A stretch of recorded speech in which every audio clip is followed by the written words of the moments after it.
Estimada audiencia, a partir de este instante queda usted en compañía de su programa, El Pan Verdadero, un programa de enseñanza, comentarios y estudio de la palabra del Señor, en la voz de su director, Pastor Oscar Soto, desde la hermana República de Nicaragua. Que lo disfrute.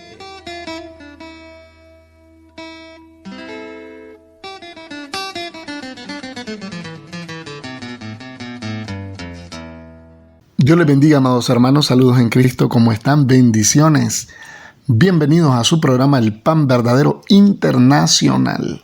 Gracias por estar en sintonía con nosotros. Estamos estudiando la palabra del Señor, diferentes temas, todos interesantes. La Biblia es un océano y nosotros apenas nos encontramos en la orilla.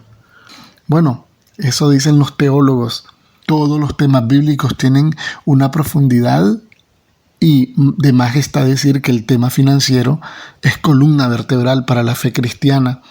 El diablo sabe que si frena las finanzas, frena la obra. Si frena las finanzas del siervo de Dios, frena la obra, porque él es el siervo, el que ejerce el oficio, el que hace el trabajo. Así que estamos tratando el tema del diezmo. Este ya es el tercer programa. Y este programa ya viene con todo lo teológico. Este programa viene con todos los versículos que están pertinentes para el día de hoy. Es decepcionante cómo en las redes sociales, como en internet, en YouTube y en todas las plataformas, hay cantidad de personas borbandeando el diezmo.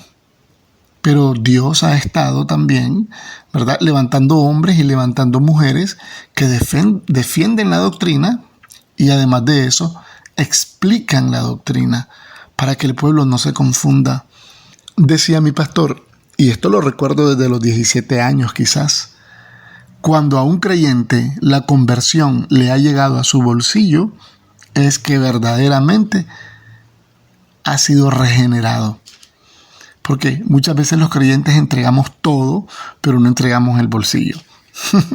Era una frase acuñada en la experiencia que tenía mi pastor, que de Dios goce y ya él está en la presencia del Señor.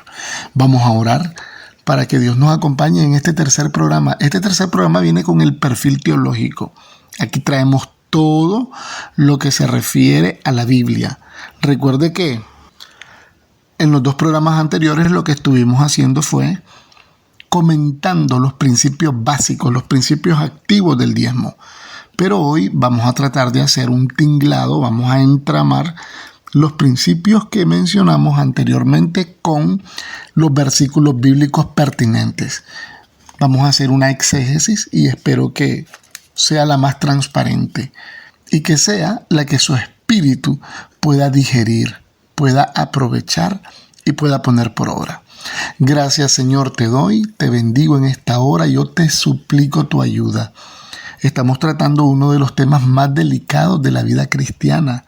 Estamos tratando uno de los temas más delicados de tu iglesia, Señor, como es el tema de las finanzas. No hay nada malo en las finanzas, no hay nada de malo en la bendición tuya. De hecho, la bendición tuya, Señor, es la que enriquece y no añade tristeza con ella. Permítame, mi Dios, hablar con este pueblo que está sintonizando este medio para que yo pueda dar alguna luz y que ellos puedan orientarse en el camino, porque para eso tú nos has mandado, Señor, a hacer la luz, así como tú eres luz del mundo. Padre, gracias por todos los hermanos y las hermanas que escuchan. Jamás sabremos cuánto hemos impactado de manera positiva a miles y miles de almas. Espero, Señor, que esta palabra siempre esté impactando los corazones de los siervos y las siervas a los cuales tú ya tienes destinado para que esta palabra llegue y que no vuelva vacía, sino que sea prosperada al 100%. En el nombre de Jesús, amén y amén. Bendito y alabado sea el nombre del Señor. Bueno, vamos a comenzar con la teología del diezmo, lo que teníamos prometido para este día. Quizás hagamos 2 programas o 3, acerca de este tema teológico. Muy bien, lo primero que yo quiero mencionarles es el axioma del diezmo. Un axioma es una verdad que por ser tan evidente no necesita explicación. Entonces, hay un axioma doctrinal para el tema del diezmo y es el siguiente: nosotros no damos porque queremos recibir más, sino que nosotros damos porque ya hemos recibido lo suficiente y más de lo que merecemos. Bendito y alabado sea el nombre del Señor. Esta verdad doctrinal desarticula la avaricia en el corazón de cualquier persona. Hay gente que piensa que el diezmo es para prosperar desmedidamente. Prosperar, pero con un matiz, con un perfil de avaricia. No. Nosotros estamos pagando diezmos porque ya hemos recibido suficientes bendiciones del Señor. Y sabemos que ese ciclo, como dijimos anteriormente, sabemos que ese ciclo, ¿verdad?, viene cumpliéndose según su palabra. Y siempre nuestras manos van a estar llenas para compartir. Así que no tenemos ningún toque de avaricia en nuestros corazones. Vamos a ver, amados hermanos, yo no sé si ustedes han oído hablar de Asurbanipal. Asurbanipal es un rey del Medio Oriente, lo que hoy podemos ubicar como Irak, Irán, toda esa zona que antiguamente se conocía como Mesopotamia. Era un rey entre lo más remoto que se puede rastrear en la historia. Asurbanipal era un rey que solicitaba de su reino el 10% para funcionamiento del Estado. Desde los tiempos más remotos que nosotros tengamos memoria, ya había un modelo de recolección de impuestos en las culturas antiguas. No le estoy hablando de las culturas griegas, romanas, esas son recientes. Estoy hablando de lo más antiguo que la historia puede rastrear. Inclusive yo creo que en el Código de Hammurabi, ahí están escritas algunas referencias acerca del 10%. ¿Qué estoy diciendo? Amados hermanos, el diezmo no tiene origen religioso. Esta es una sorpresa quizá para algunos. El diezmo no tiene origen religioso. Estaba en las culturas antiguas, donde todavía el Señor no se había revelado. No se le había revelado a Abraham en Ur de los Caldeos. De hecho, Abraham vivía en Ur de los Caldeos, en esa región de Mesopotamia, y él conocía perfectamente los principios del diezmo. Por eso cuando él sale en la lucha contra los reyes, ¿verdad?, inmediatamente él aparta el diezmo y se lo presenta a Melquisedec. Melquisedec es el rey de paz. Melqui significa mi rey, el rey de paz, el rey de justicia, el rey de Salem, el rey de Jerusalén. Salem es una palabra como la raíz de la palabra Jerusalén. Allá tenemos nosotros en Génesis, en el capítulo 14, que es donde se hace la primera mención del diezmo, en el capítulo 14 y el verso 17. Cuando volvía de la derrota de Kedorlaomer y de los reyes que con él estaban, salió el rey de Sodoma a recibirlo al valle de Sabe, que es el valle del rey. Entonces Melquisedec, rey de Salem y sacerdote del Dios Altísimo, sacó pan y vino y le bendijo diciendo: bendito sea Abraham, el Dios Altísimo, creador de los cielos y de la tierra, y bendito sea el Dios Altísimo, que entregó tus enemigos en tu mano. Y le dio a Abraham los diezmos de todo. Abraham fue el primer diezmador que registra la Biblia. Lo estamos leyendo en Génesis 14. Ya estuve diciendo anteriormente que no era absolutamente nada raro presentar diezmo ante una autoridad. De hecho, para la manutención del Estado, como les explicaba, todos los reyes de la antigüedad pedían diezmos. También los reyes orientales, los romanos, los griegos, y no sé más acá, más recientemente en la historia, qué otra cultura tenía la práctica de pedir diezmos.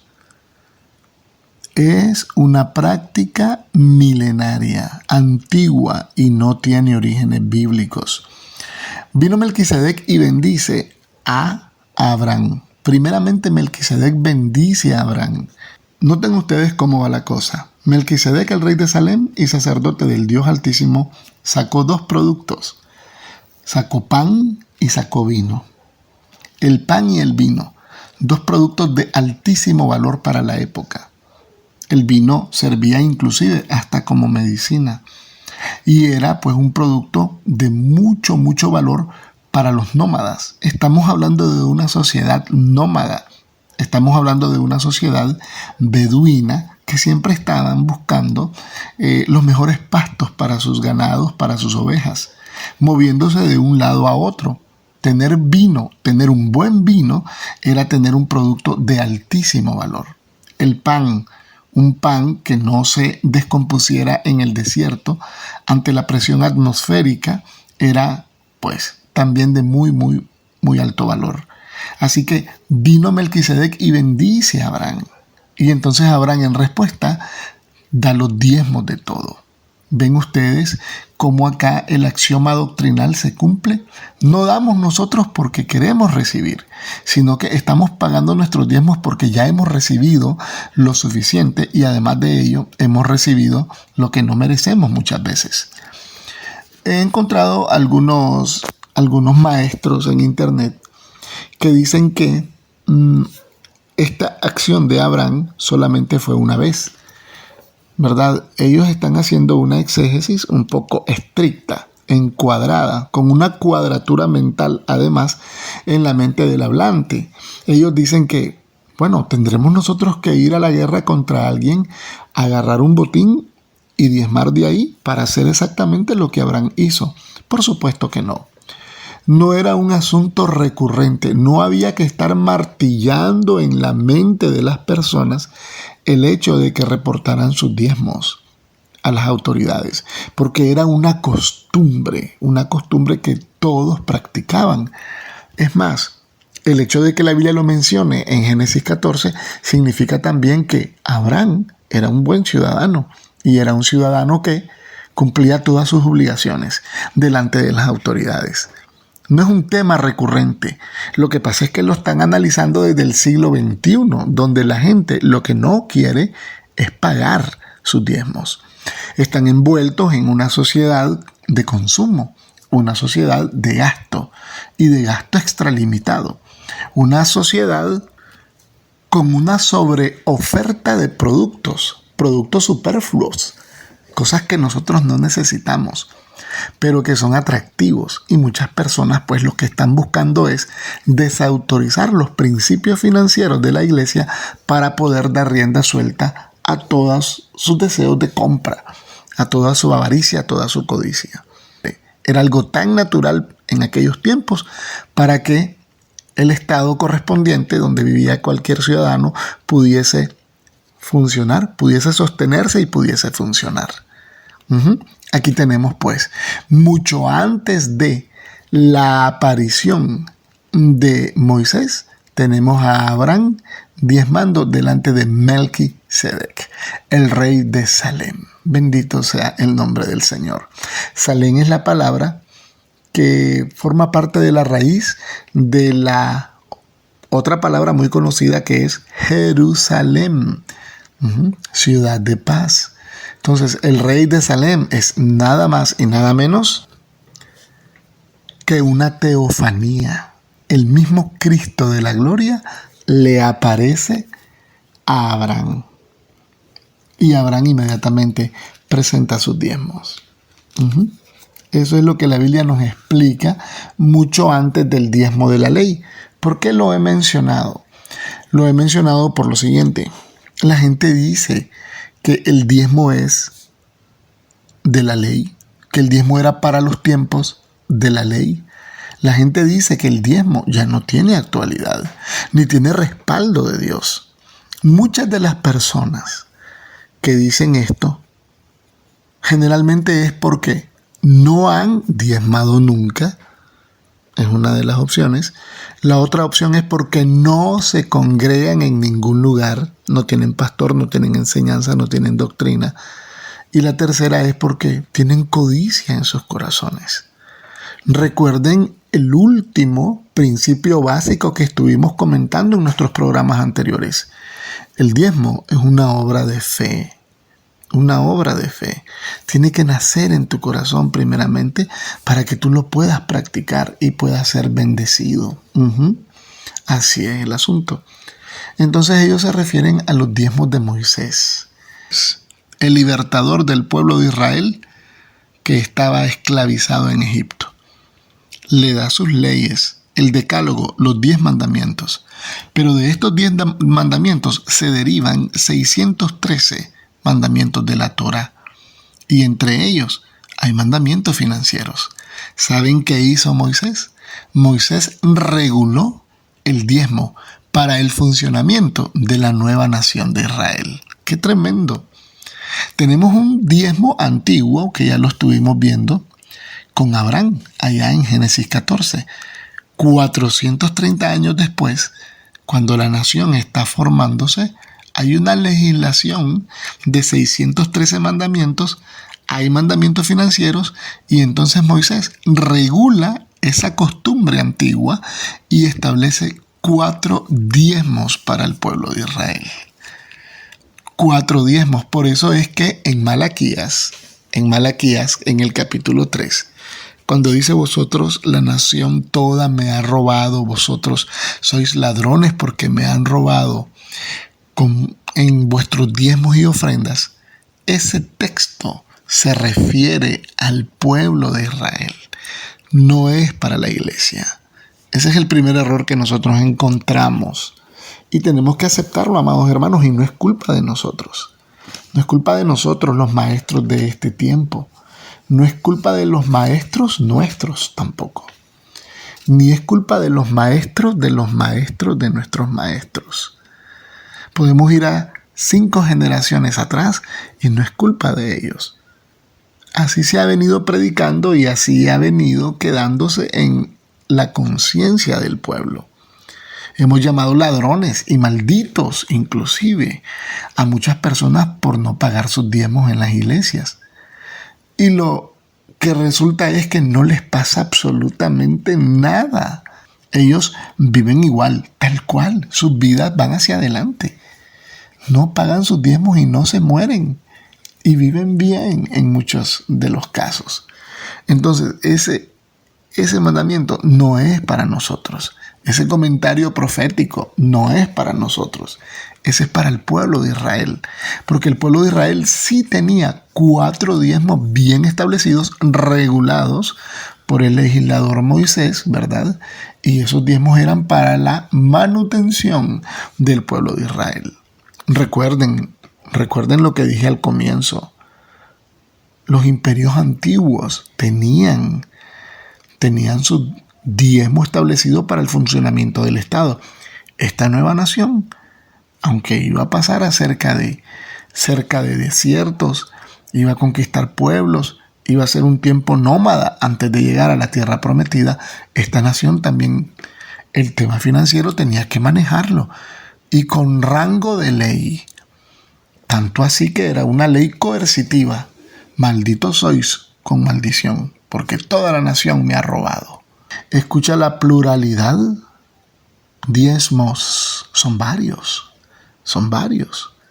Eran 4 y yo se los voy a comentar, ¿verdad?, en este programa, ya con lo teológico. Permítanme ponerme mi traje teológico, ¿verdad?, porque ya no son comentarios, sino que son palabras escritas. El primer diezmo es el diezmo levítico. Este diezmo nosotros lo practicamos en la iglesia. ¿En qué consistía este diezmo? Era cuando el pueblo de Israel llevaba sus diezmos a los levitas.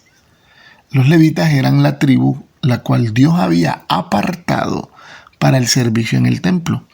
Los levitas no eran 4 o 5, era una tribu muy numerosa, una tribu que estaba dedicada a las labores del templo propiamente. y no tenían heredad tangible, o sea, no tenían tierras como las otras demás tribus. ¿Qué hacían las demás tribus? Ellos trabajaban las tierras y los diezmos de los productos ellos se los presentaban a los levitas.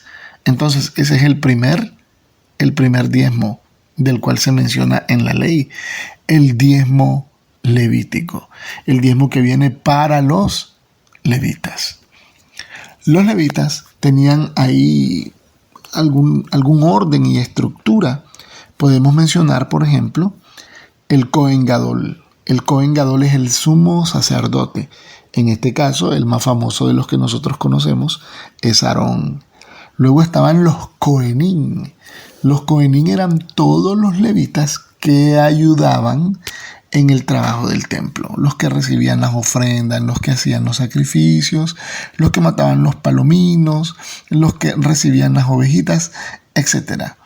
Todo lo que tenía que ver con el trabajo del templo, el aseo, el mantenimiento de los utensilios, todo lo que tenía que ver con esto, ¿verdad? Era un trabajo que lo hacían los Cohenim. ¿Qué tal? ¿Qué le parece? Luego estaban los hijos de Asaf. Usted que ha leído los salmos ha visto que no todos los salmos son de David. Hay unos salmos que son de Asaf, de los hijos de Asaf. Eran sacerdotes cantores, como los que puso Josafat cuando fue a la guerra. Puso a los sacerdotes a cantar, pues eran los hijos de Asaf.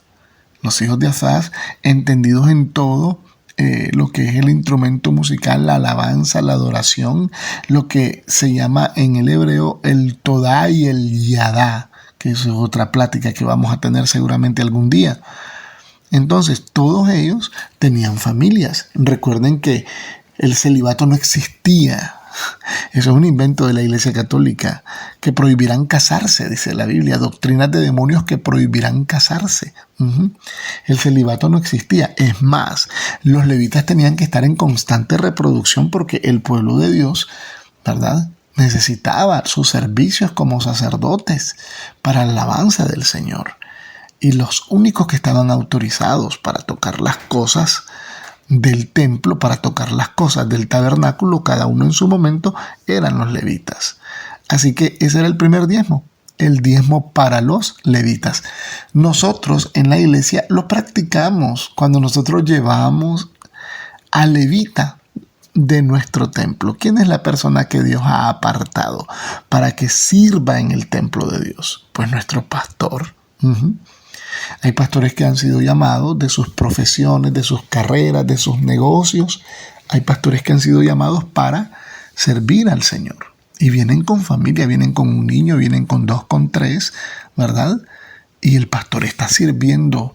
Tiene una mística ministerial. Él sirve por amor, él le sirve al pueblo. Entonces, este hombre necesita una manutención. ¿Y de dónde? ¿De dónde va a salir esa manutención? Pues del mismo pueblo de Dios. Fácil es para Dios estarle proveyendo a través de milagros y milagros, como siempre lo hace el Señor, ¿verdad? Pero no, el diseño de Dios es otro. El diseño de Dios es que nosotros como ovejas observemos el trabajo que hace el pastor y entonces aportamos alegremente. Dios ama al dador alegre. Ahora, ¿por qué ha caído en desgracia esta práctica? Bueno, por los malos pastores. ¿Por qué ha caído en desgracia esta práctica? Por el desconocimiento de la doctrina. ¿Por qué ha caído en desgracia esta práctica? Por los pastores avariciosos. ¿Por qué ha caído en desgracia esta práctica? Por los pastores que no trabajan.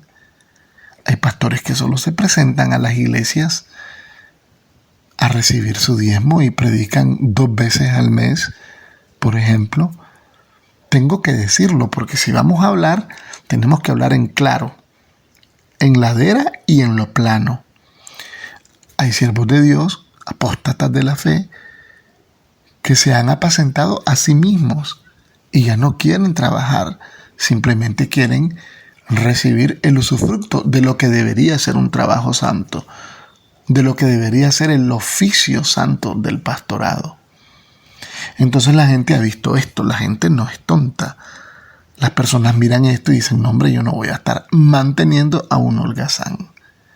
Sin embargo, a la par de estos, que son pocos, hay muchos hombres de Dios, muchos hombres y mujeres de Dios que sirven al Señor en el altar de corazón, con el alma, que han dejado sus trabajos, que se han movido de sus tierras, de sus parentelas, al mejor estilo de Abraham, que se han dicho a ellos no por decirle a la iglesia sí. Estos hombres sí merecen lo que la Biblia les confiere. Bendito y alabado sea el nombre del Señor. ¿Y a dónde les confiere tal derecho? Bueno, en Números 18, 21.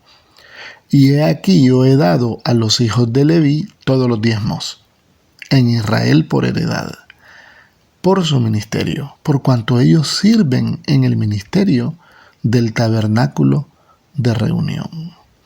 Y no se acercarán más los hijos de Israel al tabernáculo de reunión para que no lleven pecado por el cual mueran. Mas los levitas harán el servicio del tabernáculo de reunión, y ellos llevarán su iniquidad, estatuto perpetuo para vuestros descendientes, y no poseerán heredad entre los hijos de Israel. Porque a los levitas he dado por heredad los diezmos de los hijos de Israel, que ofrecerán a Jehová en ofrenda, por lo cual les he dicho, entre los hijos de Israel no poseerán heredad. Si usted lee todo el capítulo 18 de Números, se va a dar cuenta de la consignación de los diezmos, ofrendas y primicias que Dios hace para los hijos de Leví. Aquí pude leerles 18, 21, 22, 23 y 24, diciendo el Señor una y otra vez. No estaba lloviendo sobre mojado, no, está repitiendo el Señor que el levita tiene derecho a sus diezmos y a sus ofrendas, porque no tiene heredad tangible. Entonces es lo que nosotros podemos relacionar más de cerca con la vida pastoral. Si nuestro pastor está cumpliendo con todo su trabajo y lo hace con amor, el pastor es digno de recibir la remuneración que Dios quiere darle a través de nosotros mismos. Y quiero hacer una salvedad. No estoy hablando de un pastor perfecto. Estoy hablando de un hombre que está trabajando en la obra de Dios. Si me escucha algún pastor, si me escucha algún ministro, él sabe, no hay pastores perfectos, solamente perdonados, hombres que Dios los ha llamado y que a muchos de ellos aún no les ha caído el convencimiento total de que son pastores. Hay muchos pastores que dicen, yo no sé ni cómo soy pastor, solo por la gracia de Dios. Es algo bien lindo este oficio, verdaderamente. ¿Ves? Aquí podemos nosotros mencionar, amados hermanos, el principio, aquel que estudiamos, el quinto principio, que decía, el pastor no pide diezmos, el pastor recibe después del trabajo que él hace, entonces recibe el diezmo con amor, con alegría, con gozo. Miren ustedes aquí en el versículo 22 del capítulo 18 de Números, dice que no se acercarán más los hijos de Israel al tabernáculo de reunión, no más, porque yo he ordenado a los hijos de Leví que ministren por todo el pueblo. Ustedes ya no se acerquen más. Vamos a revisar otro texto. Deuteronomio 14:27. No desampararás al levita que habitare en tus poblaciones, porque no tiene parte ni heredad contigo. Pero si usted quiere nutrirse más, lea desde el verso 22, 14:22. Comienza, indefectiblemente diezmarás. Es un mandamiento. En el primer diezmo de Moisés, indefectiblemente diezmarás todo el producto del grano que rindiere tu campo cada año. Aquí se infiere una capacidad de administración increíble. Nosotros nos hemos maravillado, y yo lo he predicado, sobre cómo José pudo hacer el trabajo en Egipto, ¿verdad? Que Dios lo mandó a hacer llenar los graneros en los tiempos de los 7 años de abundancia para que pudiera ser administrado en los 7 años de sequedad. Pues aquí se confiere también una gran capacidad al sacerdocio levítico para poder administrar, porque los diezmos se llevaban por año. Entonces ellos recibían una carga increíble de todo el pueblo de Israel, aproximadamente 1,5 millones de personas. Eso fue lo que salió de Egipto, según los eruditos, ¿verdad? Y esta gente estaba llevando sus diezmos, se la llevaban a Leví, y Leví administraba, ¿verdad? De tal manera que en un año no había escasez ninguna. Por eso dice el Señor: traed mis diezmos al alfolí. El alfolí era una especie de silo, una especie de granero que estaba detrás del templo. De ahí comían los sacerdotes.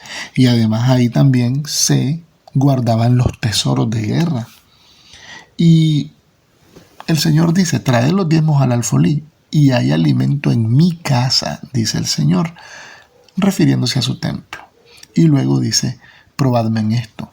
O sea, era importante que los levitas mantuviesen el fuego de Dios encendido en el altar, porque el fuego tiene una relación bien a nivel cognoscitivo, una relación bien cercana con el pueblo de Dios. La gente entendía que cuando el fuego estaba encendido, entonces Dios estaba presente. Era importante que el fuego estuviese encendido permanentemente en el altar de Dios. Y eso solamente lo podían hacer los levitas. Así que los levitas tenían que comer y tenían que estar bien saciados para poder hacer su trabajo. Ya David los había ordenado, ¿verdad? En las castas sacerdotales, todas las castas que David hizo allá en el Antiguo Testamento lo podemos ver también. Estaban completamente organizados, amados hermanos. Este es el primer diezmo, el diezmo de los levitas. Nosotros lo podemos practicar en paralelo. Permítame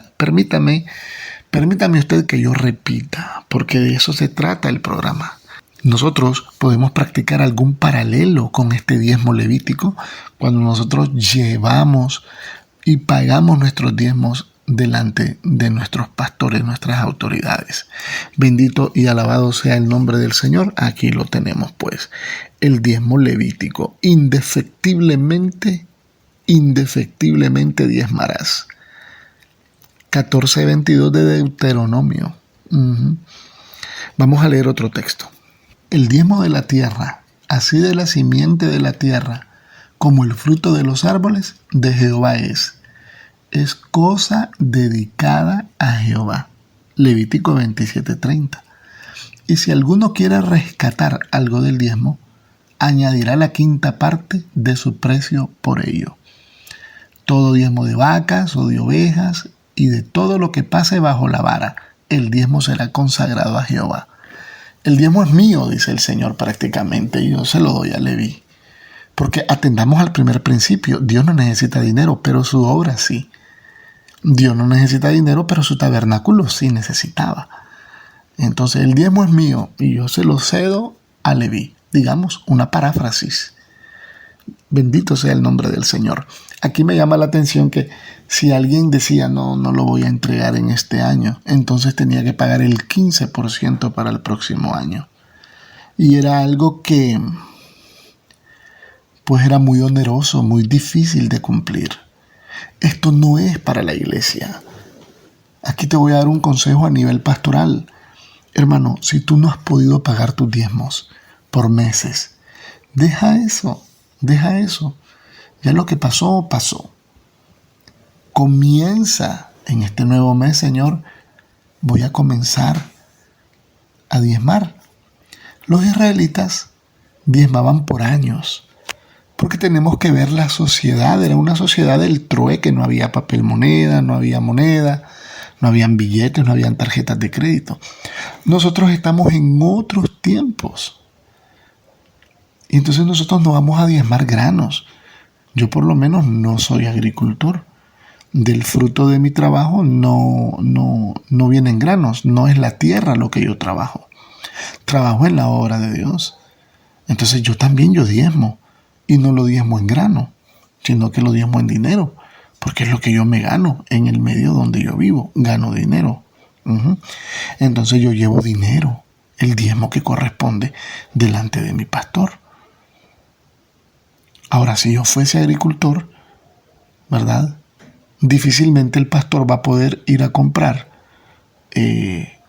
un desodorante o un champú con una libra de frijoles. No se va a presentar usted con una libra de frijoles o de arroz en una tienda y dice, véndame este champú y aquí le dejo esta libra de frijoles. No. O sea, el sistema que nosotros estamos teniendo en este momento para hacer negocios como de mercancía, oferta y demandas es un sistema monetario, no es un sistema agropecuario como el que estamos leyendo en el Deuteronomio. Por eso es que hay algunos que dicen, ¿se fijan? El diezmo era de granos, no es el diezmo de dinero. Claro, porque en ese momento la infraestructura económica era agropecuaria, no era monetaria como la de hoy día. Es que es una manía de estar leyendo estos textos del diezmo con una mentalidad del hombre del siglo XXI y también con una mentalidad occidental. Si lo que no quieren es dar, no hay problema. El diezmo es una obra de fe. El principio número 10, el diezmo es una obra de fe. Si tu fe no te alcanza para diezmar, tranquilo, no lo diezmes. Tranquilo. Permita Dios que tu fe pueda crecer y puedas un día probar las bendiciones de lo que es el diezmo. Hay unos pastores que quieren practicar esta ley de Levítico 27:30. Quieren hacer que los hermanos paguen diezmos atrasados. Eso no es para nosotros como iglesia. Eso era para el pueblo de Israel. Si a un hermano se le hace difícil dar un diezmo de $10, ¿usted cree que diezmará en el próximo mes 20? Es muy difícil. Ya lo que pasó, pasó. Pídale perdón a Dios y sigue adelante. Y pídale perdón a Dios por su falta de fe. Señor, te pido perdón por mi falta de fe, pero voy a seguir adelante porque es el modelo que tú has dado. Tú no necesitas dinero, pero tu obra sí la necesita. Bendito y alabado sea el nombre del Señor. Así que aquí estamos con el primer diezmo, el diezmo levítico. Bendito sea el nombre del Señor. Amados hermanos, el diezmo tiene una bendición que se puede ver claramente en el pueblo judío, se los voy a decir. El diezmo redistribuye la riqueza. En Israel nadie pasaba hambres, porque todos tenían, porque el diezmo estaba diseñado para que la riqueza se distribuyera equitativamente sobre el pueblo. Cosas que nosotros, los de los países latinos o de cualquier país en el mundo, la distribución de la riqueza deja mucho que desear. Hay países, por ejemplo, como la India, donde son 1.330 millones de habitantes. Es una locura. 1.330 millones de habitantes. Usted puede imaginarse eso, hermano. Y la riqueza de ese país, que es una potencia mundial emergente hoy día, la riqueza de ese país está en manos de 1 millón de personas. Está en manos de, voy a ser generoso, de 5 millones de personas. Voy a ser generoso, dije, ¿verdad? Estamos hablando de 1.330 millones de habitantes. ¿Cómo estará la riqueza distribuida en su país? ¿Cómo estará la riqueza distribuida en la región donde usted vive? No, el diezmo hace que la riqueza sea equitativamente repartida y que no haya necesidad. Es idea de Dios. Es idea de Dios. Le dio al pueblo su diezmo. El primero que ustedes van a pagar es el diezmo levítico. Vamos al segundo. El segundo diezmo es el que se conoce como Terumá Kedulá. Terumá Kedulá es el diezmo de diezmos. También se conoce como Maaser Midha Maaser. Maaser Midha Maaser. Correcto. Significa diezmo de diezmos. Así como los levitas reciben, ellos toman lo recibido y diezman también, para que el ciclo no se detenga. ¿A quiénes le diezman? Le diezman al Cohen Gadol, al sumo sacerdote. Bendito y alabado sea el nombre del Señor. Este diezmo también tiene un paralelo en la iglesia. Este principio tiene un paralelo en la iglesia y es cuando los pastores, por ejemplo, diezman a sus concilios. Los concilios diezman a las oficinas nacionales. Las oficinas nacionales diezman a las oficinas mundiales. Y las oficinas mundiales también diezman, mandando recursos a las obras nacientes y a las obras misioneras en todo el mundo. En cada denominación debería ser así. En teoría así debería ser, pero no sé cuánto tenga de funcionamiento en la realidad. Todos diezman. Los levitas diezmaban. Vamos a ver acá un texto. En Deuteronomio capítulo 12 encontramos una disertación acerca del santuario. Deuteronomio 12. En el 12:4 dice: no haréis así a Jehová vuestro Dios. El 12:5: sino que el lugar que Jehová vuestro Dios escogiere de entre todas vuestras tribus para poner allí su nombre para su habitación, ese buscaréis y allá iréis. Vamos al verso 11. Y al lugar que Jehová vuestro Dios escogiere para poner en él su nombre, ahí llevaréis todas las cosas que yo os mando, vuestros holocaustos, vuestros sacrificios, vuestros diezmos, las ofrendas elevadas de vuestras manos y todo lo escogido de votos que hubierais prometido a Jehová. ¿Se fija? Está hablando de los levitas. Ellos han recibido diezmos, entonces ellos también presentan diezmos. Me gusta acá y me siento muy seguro de decir que él está hablando a los levitas porque les dice todas las ofrendas elevadas de vuestras manos. Y ya habíamos leído, amados, que Dios les había dicho: ya no se acercará más el pueblo porque yo voy a designar a Leví para que ofrezca sacrificios. Bendito sea el nombre del Señor. Así que los levitas también diezmaban al Cohen Gadol. Su pastor también diezma. Su pastor diezma al concilio. Porque no se puede detener el ciclo. No se puede detener el ciclo. Uno debe dejar que eso gire. Ese sistema esté girando constantemente porque es un sistema de Dios, ¿verdad? Dios lo tomó de la cultura humana y lo bendijo y se lo dio al pueblo de Israel. Nada más que en la regulación, estoy repitiendo, ¿verdad? En la regulación Moisés puso 4 en vez de 1. No creo que sea muy ético que un pastor que no diezma esté exigiendo diezmos a su congregación. No sería íntegro. Porque nosotros tomamos este modelo del segundo diezmo de Moisés. Ven ustedes que claro que los tenemos en vigencia, aunque bajo otra figura. El diezmo levítico y el diezmo de diezmos. El Maasar Midha Maasar, el diezmo de los diezmos, es como una figura para nosotros. Sería de mucha falta de integridad de un siervo de Dios que esté recibiendo diezmos de la congregación y que él no diezme a sus autoridades superiores. Por supuesto que tengo que mencionarles el texto que está en Primera de Corintios, en el capítulo 9, donde el apóstol Pablo habla de los derechos de un apóstol. Deberían de leer todo el capítulo, pero yo me voy a centrar en el verso 13. ¿No sabéis que los que trabajan en las cosas sagradas comen del templo? ¿Y que los que sirven en el altar del altar participan? Así también ordenó el Señor a los que anuncian el Evangelio, que vivan del Evangelio. Pero yo de nada de esto me he aprovechado, dice Pablo, ni tampoco he escrito esto para que se haga así conmigo, porque prefiero morir antes que se desvanezca esta mi gloria. Pues si anuncio el Evangelio, no tengo por qué gloriarme, porque me es impuesta necesidad, y ay de mí si no anunciare el Evangelio.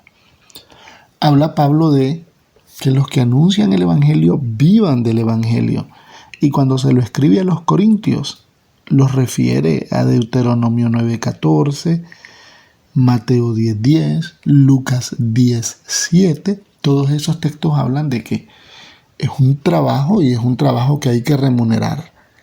¿Se acuerdan cuando comenzamos hablando de los principios? Les dije, la mayoría de los problemas que nosotros tenemos en la iglesia con las finanzas es porque la gente piensa que el pastorado no es un trabajo.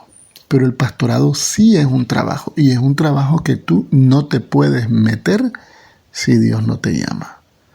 Óigame bien, usted puede matricularse en una ingeniería, en una escuela de medicina, se puede matricular en una escuela normal para dar clases, se puede matricular en cualquier disciplina académica que usted considere que le gusta o que puede optar por sus índices académicos y demás. Pero usted, para pastor, usted no se puede meter a pastor. Dios lo tiene que llamar. Es más, usted puede estudiar teología y conocer las disciplinas teológicas y algunas experiencias de las lides pastorales. Pero usted no puede ejercer este oficio si Dios no lo llama antes. Si Dios no lo llama, no puede. ¿Por qué? Esto solamente se hace con la misericordia de Dios. Es un trabajo donde no solamente sufre, a veces, no solamente sufre el siervo, sino que también su familia es arrastrada muchas veces en los problemas que genera la iglesia. Cuando yo enseño este tema, yo les pongo este ejemplo. Digamos una persona que trabaja en construcción. Esta persona tiene ahí sus sacos de cemento, su arena, su piedrín, todas sus herramientas, su pala, todo lo que utilizan en la construcción. Los guardan a las 5 de la tarde y al día siguiente que ellos llegan, si nadie los ha tocado, están ahí en el mismo lugar. Pero trabajar con gente, trabajar con personas, eso es otro rollo. Gente que trabaja con la luna, muchas veces hay gente que no es estable, hay bipolares, hay depresivos, hay compulsivos, entre las ovejas hay de todo. Entonces, el pastor tiene que aprender a sortear todos los caracteres y los temperamentos de sus ovejas, y eso es un trabajo, Sirve en el altar, así que viva también del altar. El pastor aconseja, el pastor te escucha, el pastor va al velorio, el pastor va al 15 años, el pastor va a la boda, el pastor va a visitar a la abuelita al hospital, va a visitar al primo a la cárcel, el pastor va a tu casa a escucharte los mismos problemas de siempre. Es un trabajo. Muchas veces el pastor se desconecta, es lo que quiero decir. Se desconecta de su familia y la mayor parte del tiempo la pasa en la iglesia.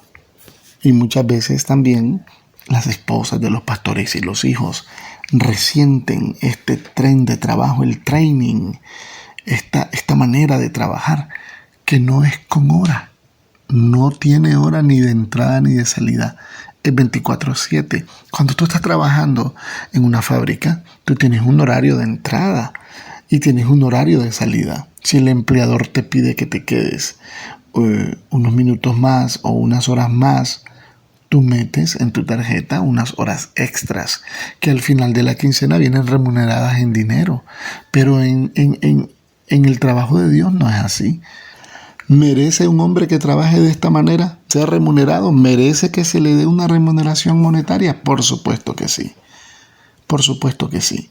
Los judíos tenían el diezmo de diezmo, nosotros también podemos practicarlo como ministros. Los judíos tenían el diezmo levítico, nosotros también como ovejas podemos ministrar monetariamente a la persona que Dios nos ha puesto para que nos guíe. De veras, hermanos, que yo no le miro ningún problema a este asunto. En lo absoluto, yo no le veo ningún problema. No le veo ningún problema, hermano. El asunto está en que los malos obreros han dado al traste con esta doctrina. Fíjese usted que hay personas que ahora están hablando en contra del diezmo en las redes, hablando en contra del diezmo en YouTube. Antes ellos recibían diezmos en sus iglesias y se crecieron en iglesias donde se daban los diezmos. ¿Cómo va a ser una iglesia para sostenerse sin lo económico? Estamos en el mundo, pero no somos del mundo.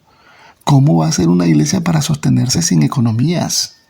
Al final, el diezmo es una obra de fe. Los judíos tenían 4 diezmos. Hoy vimos 2 de ellos. ¿Cuáles fueron? El diezmo de diezmos y el diezmo levítico. Esto era para la manutención de cada uno de los sacerdotes y sus familias. Algo importante que dijimos hoy fue lo siguiente, que el diezmo no se paga porque nosotros queremos recibir más. Eso es avaricia. El diezmo se paga porque ya hemos recibido. Ese es el axioma financiero del diezmo. Ya hemos recibido. Así como Melquisedec bendice con pan y vino a Abraham allá en Génesis 14. Entonces Abraham presenta los diezmos de todo. Primero Dios dio y después el hombre devuelve de alguna manera, ¿verdad? Algún presente para el Señor. Bendito y alabado sea el nombre de Dios. Espero les haya parecido esto y que ustedes no vayan a perder su fe. En el próximo programa voy a hablar de los otros 2 diezmos, los que faltan, y luego creo que haremos un quinto, porque les voy a hacer una concatenación de las 7 bendiciones del diezmo. Las 7 bendiciones que el diezmo lleva consigo. Y cómo estas, aunque eran para el pueblo de Israel, Dios en su misericordia las aplica para su iglesia. Ha sido un placer estar con ustedes, amados hermanos. Sea bendito el Señor para siempre. En el nombre de Jesús, me retiro feliz.